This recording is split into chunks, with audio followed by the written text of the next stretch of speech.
contra el COVID-19. Tenemos en conexión directa en este momento, estamos con el congresista Dítel Columbus en Ampliación de Noticias, vocero de Fuerza Popular, para hablar de este tema. Es decir, han pasado casi más de 5 meses, estamos en una situación que los números no nos favorecen.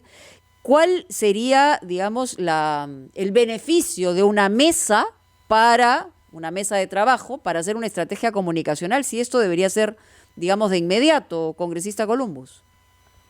Mónica, don Fernando y Carlos, ¿cómo están ustedes? Muy buenos días. Buenos días. Y a través suyo a todos los compatriotas que nos están escuchando. Lo que nosotros hemos propuesto, en realidad varios congresistas de diversas bancadas, es una llamada de atención propositiva respecto del Ejecutivo. ¿Con qué finalidad? Con la finalidad de que las estrategias, ¿no?, que se han diseñado para combatir el COVID tienen que ser mejor comunicadas. Es decir, la comunicación desde el Ejecutivo, que es el encargado principal de enfrentar la pandemia, tiene que ser mucho más digerible para la ciudadanía, para que se pueda, digámoslo así, interiorizar realmente qué es lo que está pasando y qué es lo que se tiene que hacer desde cada uno de nuestros hogares para poder enfrentar adecuadamente la pandemia, sin perjuicio de que desde el Ejecutivo se tiene que gastar mejor el tema de presupuesto público y demás. La parte comunicacional, hemos considerado, los que hemos firmado ese documento, que no ha estado funcionando, digámoslo de esta manera. Sí, Fernando. Sí, señor Dítel Columbus, hemos tomado nota de esa carta. Hay, sin embargo, algunas ambigüedades, porque algunos dicen que ha sido firmada por las 9 bancadas, más algunos independientes, y otros solo 8, porque no es seguro que APP haya respaldado también este comunicado. ¿Usted lo puede confirmar? En el documento que yo había leído, y lo tengo acá, déjenme abrirlo un segundito, creo que lo firma la congresista Omonte. Bueno, lo firma la congresista Omonte, hasta donde yo lo he podido ver. En una primera versión, perdón Fernando, no figuraba la firma de Omonte porque había una especie de traspapeleo de firma. Esa fue es una firma de último momento. Y después ya se regularizó. Así es, tengo el documento. Perfecto, gracias por esa precisión. Entonces, está claro que son las 9 bancadas que consideran que la campaña de comunicación del gobierno respecto del COVID no ha llegado como hubiera debido ser a la población. ¿Qué es lo que propondrían ustedes, 9 bancadas, al gobierno para mejorar esta comunicación que yo creo que todos reconocemos que es deficiente? Mira, creo que lo primero que tenemos que hacer es consensuar que haya una comunicación uniforme desde el Ejecutivo, para empezar con un mensaje claro, ¿no? Y voy a poner un ejemplo puntual. Hace poquito nada más, la ministra Macetti, la ministra de Salud, señaló pues de que se iba a empezar un tema de masificación de las pruebas moleculares para poder detectar oportunamente el COVID y poder generar una especie de cerco epidemiológico. Si la memoria no me falla, al día siguiente, el premier Marcos señaló pues de que esto ya no era tan necesario porque ya habíamos llegado pues a una etapa de contagio comunitario. Entonces, un mismo poder del Estado, que en este caso el Poder Ejecutivo, con 2 mensajes distintos, ¿no? Entonces, eso, para empezar, no ayuda, porque si el mismo Ejecutivo tiene más de un mensaje sobre un mismo tema, entonces la ciudadanía ya no sabe qué pensar. Entonces, lo primero que se sugeriría, ¿no?, es de que unifiquen el mensaje que se le va a dar a la ciudadanía, para no generar confusión desde quien emite el mensaje. Luego se puede ver el tema de la estrategia de cómo se puede comunicar mejor, entendiendo a que a veces los mensajes muy largos y demasiado técnicos no son asimilados rápidamente por la ciudadanía, porque valga verdad, no todos pues manejan términos clínicos, epidemiológicos y demás, ¿no? Carlos, ¿cómo estás? Buenos días. ¿Cómo le va, congresista? Buenos días. ¿Por qué no hubo esta unión, esta iniciativa, esta conjunción desde un comienzo?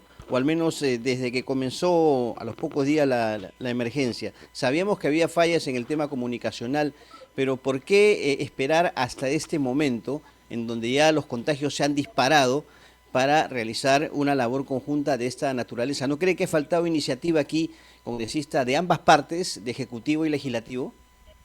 Mira, yo creo que cada uno de nosotros, de forma individual, ha hecho las críticas constructivas que ha creído oportuno a lo largo de este casi medio año, como bien ha señalado Mónica, pero hemos generado, digámoslo así, un consenso entre varios congresistas de diversas bancadas, de todas las bancadas para ser exacto, para poder emitir ese comunicado conjunto.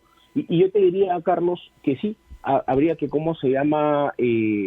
hacer una especie de reconocimiento de que nos faltó como parlamentarios articular este tema con anterioridad, pero también, como decía mi abuela, que en paz descanse, muy sabia ella, más vale tarde que nunca, ¿no? Entonces, ese es un momento en el que si es tan tarde no tiene efecto, ¿no? Claro. Dependiendo. Yo creo que en estas circunstancias vale igual el esfuerzo para que se mejoren los canales de comunicación, ¿no? Y que el mensaje llegue con mayor claridad, ¿no? Sobre todo, como insisto, no solamente el cómo cómo envíes el mensaje, sino también qué mensaje es el que estás dando, ¿no? Si tienes en el Ejecutivo 2 o 3 mensajes distintos sobre un mismo tema, entonces es casi imposible que puedas generar una estrategia de comunicación asertiva. Congresista, quería aprovechar la oportunidad para preguntarle, al margen de este tema, ustedes, hablo de Fuerza Popular, han sido muy críticos, ¿no?, con la Fiscalía Lavallato, básicamente con la labor de Rafael Vela y José Domingo Pérez. Ayer se ha abierto investigación preliminar contra Julio Guzmán, el líder del Partido Morado. ¿Cuál es su opinión y sobre todo los fundamentos en los que se basa el fiscal para abrir esta investigación en base a una declaración hecha por un excongresista en un programa radial? ¿Tiene para usted sustento esta denuncia y esta investigación preparatoria? Mira, Carlos, yo te voy a responder ciñéndome lo que he venido sosteniendo no de ahora, sino de años atrás, ¿no? Y que en nuestro país existe algo que se llama presunción de inocencia, ¿no? Y en tanto no hayan pruebas irrefutables de que alguien ha cometido un delito, no se le puede prejuzgar. Y en un tema tan delicado como el que se está hablando, creo yo que una denuncia no es mérito suficiente como para poder atribuirle la comisión de un delito a nadie, una investigación fiscal tampoco. Entonces tendríamos que esperar a ver si es que hay elementos de juicio o probatorios que indiquen que hay o no responsabilidad, y el Poder Judicial sería el que dilucide, ¿no? Eso es lo que, no te lo digo ahorita solamente porque es un tema coyuntural o porque ahora soy congresista, o sea, yo he escrito sobre eso incluso bastante tiempo atrás, incluso en el caso de los Humal Heredia, ¿no? Entonces, habrá que esperar las lo que usted está señalando es que el fiscal no respeta la presunción de inocencia, sea quien sea, sean ustedes que, digamos, están investigados en varios niveles, empezando por la lideresa, o sea de cualquier otro partido. Mira, finalmente el fiscal podrá iniciar la investigación que crea conveniente, la ley lo faculta, pero el tema es de que, como ciudadanía, nosotros tenemos que ser conscientes de que una investigación, y recalco, una investigación no comprueba la comisión de ningún delito, ni siquiera si es cierta o falsa la denuncia. Eso se verá en un proceso judicial con una sentencia. En tanto eso ocurra, todos, sin excepción, se los tiene que considerar inocentes, porque así lo establece la Constitución Política del Estado. Muy bien, vamos a ir a una pausa. Señor Columbus, quisiera regresar al tema inicial, pero plantear una pregunta para que la conteste después de la pausa. Esta iniciativa de la nueva bancada se produce en un momento en donde, como usted sabe, en la Comisión de Transportes y Comunicaciones está discutiéndose un proyecto de ley general sobre la comunicación del Estado, una versión nueva del tema que se llamó en su momento Ley Mulder. Usted no estaba en el Congreso disuelto, pero sabe perfectamente que esa ley fue declarada anticonstitucional por el TC. Quisiera saber si usted está siguiendo en el debate de esa comisión, en donde desde ya aparecen temas como priorizar a los órganos estatales de comunicación. Quisiera preguntarle si para el caso específico lo que ustedes proponen, que la comunicación sea eficaz, le parece una buena idea que el Estado priorice los órganos del Estado para hacer sus campañas de comunicación. Pero ese tema, por favor, después de la pausa, señor Dieter Columbus. 9, estamos en ampliación de noticias, seguimos conversando con el congresista vocero de Fuerza Popular, Dieter Columbus. El tema central, pero evidentemente también hay temas políticos, es la deficiencia en la estrategia de comunicación anti-COVID del Ejecutivo. Pero había una pregunta de Fernando pendiente. Sí, en general el debate sobre este proyecto de ley sobre la comunicación del Estado, comisión por cierto presidida por Luis Simeón. Si leo lo que un portal de periodismo de investigación dice, en la justificación de su proyecto de ley cita principios constitucionales, pero parece que el señor Simeón se ha confundido y cita la Constitución mexicana, lo que hace naturalmente sospechar que él está haciendo un copiar-pegar de una constitución de otro país, y esto cuando se trata de la comunicación del Estado. Por eso, dado que usted se ha interesado, señor Columbus, en la comunicación del Estado respecto del COVID, quisiera conocer su opinión sobre lo que debe inspirar este proyecto de ley que está elaborándose en el Congreso del cual usted es miembro. Gracias por la pregunta, don Fernando. Mire, 2 o 3 temas sobre ese particular, ¿no? El primero de ellos es de que el proyecto per se es una iniciativa que se discutirá en comisiones y que se verá si es que finalmente se dictamina, se pone un texto sustitutorio, el cual también será debatido en el Pleno del Congreso. Eso es para empezar. En segundo término está una situación puntual, que es que nosotros vamos a respetar los lineamientos o criterios que ha establecido el Tribunal Constitucional sobre los límites en los cuales se puede regular o no regular el tema de la publicidad estatal, ¿no? Y sí es importante, sin desmerecer otros medios de comunicación u otros canales de comunicación, que se tiene que mejorar los canales propios del Estado para poder llevar información hacia la ciudadanía, que ello no quita ni es una especie de, digámoslo así, uno no quita la otra, ¿no? Lo público con el tema privado. Y finalmente, justamente desde la Comisión de Ordenamiento Legislativo que yo presido, se viene trabajando una serie de reformas en el reglamento del Congreso, justamente para mejorar, entre otras cosas, el tema del análisis costo-beneficio de las normas. Y hace poco acabamos de enviar, la semana pasada, si la memoria no me falla, desde la Comisión de Ordenamiento Legislativo un documento a todas las comisiones ordinarias y especiales, pidiéndoles que, entre otras cosas, tienen que cumplir con lo que señala el reglamento, pero además dice, tiene que cumplir con los precedentes interpretativos vinculantes que ha emitido el Tribunal Constitucional en diversas sentencias, ¿no? Porque eso es parte también del ordenamiento legislativo que tiene que tener el Parlamento de la República. Entonces, con esos 3 temas creo que le estoy dando respuesta a su pregunta, don Fernando. Muchas gracias. Congresista, ¿cuándo se va a desarrollar ya a nivel del Pleno la votación sobre la reforma constitucional de impedimentos para postular para las personas que tengan sentencia? Hasta ahora no se vota, y ya no sé cuánto tiempo ha pasado, más de un mes. Entonces, llama la atención que se agende constantemente esta segunda votación, pero al final no se cumple, como que es ignorada. ¿Qué es lo que está pasando ahí?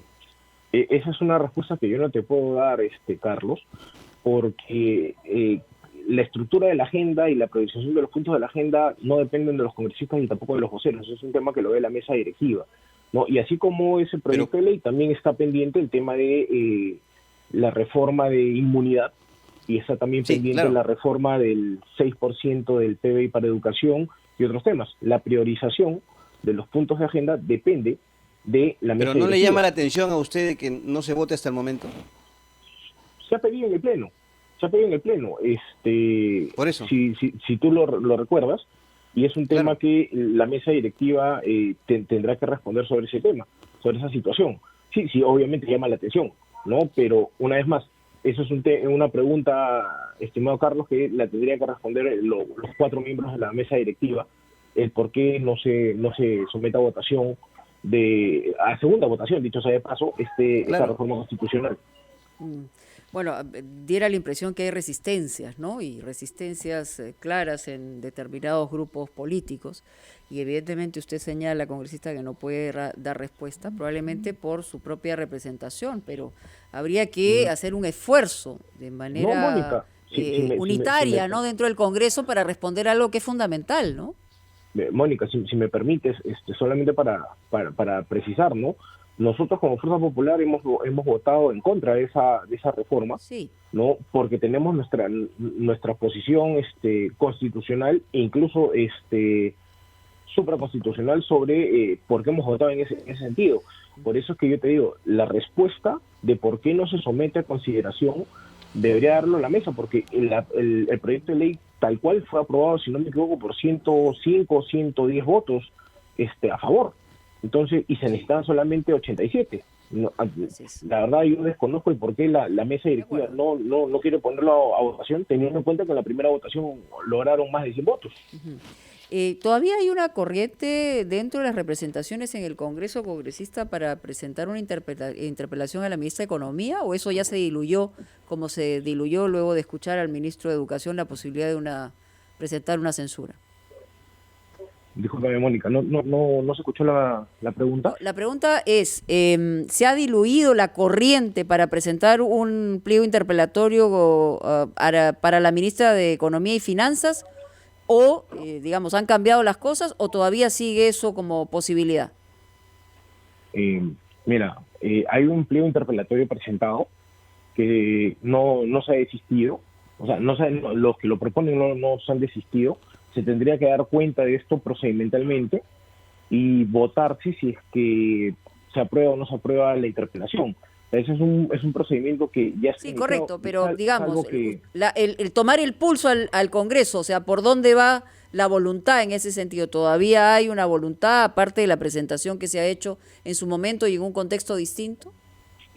Yo la verdad, Mónica, ya no he vuelto a escuchar a ninguno de mis colegas, salvo uno o dos, a los demás insistir en eso, insistir en el tema, ¿no? Con lo cual uno podría asumir que se ha enfriado, por decirlo de alguna manera, el interés de la interpelación, y en lo personal, si es que se diera la interpelación a la ministra de Economía, ¿no?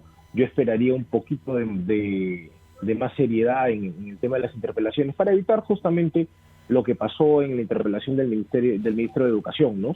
Donde creo que al 90% se habló de cualquier tema, menos sobre el motivo de la interpelación y por el cual fue llamado el ministro. Así es. Sí, congresista Columbus, usted se ha referido a la necesidad de revisar las leyes y someterlas a un filtro en función de su verdadera utilidad y el costo-beneficio. Y estamos ante proyectos de leyes sobre temas económicos graves que han dado lugar a la alarma de autoridades del Estado, tanto del MEF como del BCR. Estoy refiriéndome al tema de los peajes, y estoy refiriéndome al tema de la ONP y de las AFPs. ¿Qué es lo que todavía se puede hacer respecto de eso? De manera que nuestro país tenga una política económica coherente y no hayan iniciativas parlamentarias que perforen, que dificulten el plan presentado por el gobierno. Don Fernando, mire, sobre ese tema, lo primero que tenemos que ver es qué dictamen se va a discutir, ¿no? Porque, por ejemplo, en el caso de la ONP, que usted lo ha señalado, ¿no? Que es un tema debatible por último, y es que lo quiere encasillar en algo, tenemos hasta la fecha 4 dictámenes de 4 comisiones distintas, con 4 fórmulas legales y con 4 visiones de impacto económico distintos. Y se entiende que va a haber un quinto dictamen más, que es de la Comisión de Justicia, si no me equivoco. Entonces, hasta que eso no se aclare, es bien complicado el manejo parlamentario, ¿no? Entonces tendríamos que esperar a ver cuál va a ser la definición de los textos para poder definir posiciones. Con lo cual, yo le diría pues que es poco deseable lo que está pasando, porque no solamente es un tema de complicación administrativa del propio Congreso, sino que esta situación de dispersión de dictámenes sobre un mismo tema lo que hace es principalmente jugar con las expectativas de la ciudadanía. Y confundirla, ¿no? Así es, que no se sabe si sí, si no, etcétera. Bueno, esperemos que haya ese tipo de reflexiones en el Congreso de la República, porque obviamente jugar con las expectativas en un momento de tanta necesidad es una sensación que nos cabe a todos de irresponsabilidad muy grande, ¿no?